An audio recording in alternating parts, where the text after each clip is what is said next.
Fire Watch coverage now. Investigators think they know what started a fire that changed the look and feel of one of the prettiest bays on Lake Pend Oreille. But even a year after that 1,300-acre blaze that destroyed 9 homes near Bayview, a lack of evidence leaves the cause somewhat of a mystery. KXLY4's Jeff Humphrey joins us now live at the Idaho Department of Lands in Coeur d'Alene, where investigators released their findings. Jeff?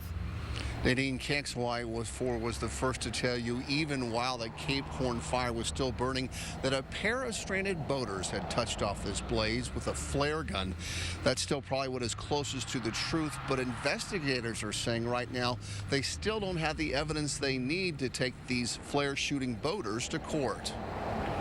The Cape Horn fire started just 20 feet from an isolated beach where 2 women were doing some camping, but overnight, large wind-driven waves swamped their boat, prompting them to start shooting off signal flares. Actually, 2 flares were fired.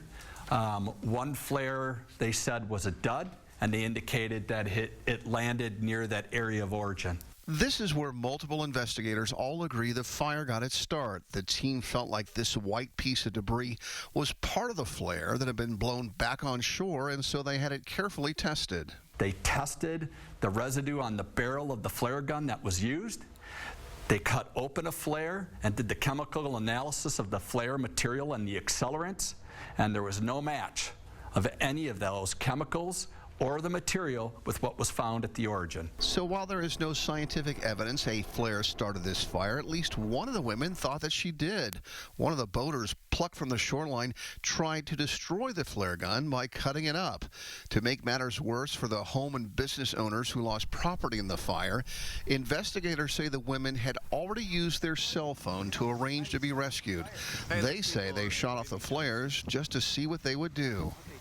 They had already been in contact with 911, so it wasn't an issue of distress that the flare gun was fired. It was more of wanting to see how the flare gun worked.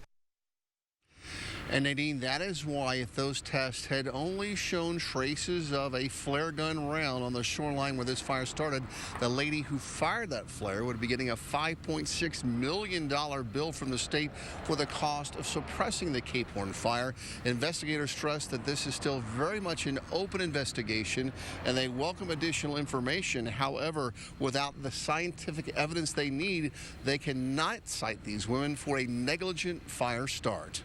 Reporting live in Coeur d'Alene, Jeff Humphrey, KXLY4.